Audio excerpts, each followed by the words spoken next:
శంతనుడు ఆమెను అలా ఎందుకు పిల్లలను నీటిలో వదిలేస్తున్నావు అని అడగగానే అప్పుడు ఆమె, మనకున్న షరతుల ప్రకారం నువ్వు నాకు అడ్డం చెప్పావు కాబట్టి నేను నీతో ఉండను. ఈ 8వ బాలుడిని తీసుకొని వెళ్ళి దేవవ్రతుడు అనే పేరుతో పెంచి మంచి విద్యాబుద్ధులు నేర్పించి మళ్ళీ మీ దగ్గరకు పంపుతాను అని చెప్పింది.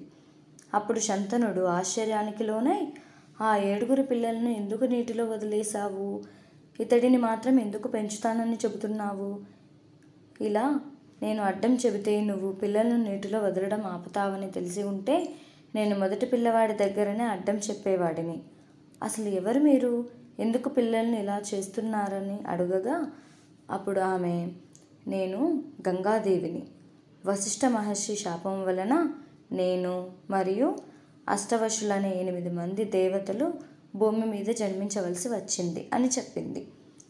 ఆ అష్టవశుల శాపములేంటి, ఈ దేవవ్రతుడెవరు అనే విషయం గురించి మనం తర్వాత వీడియోలో తెలుసుకుందాం. Thank you.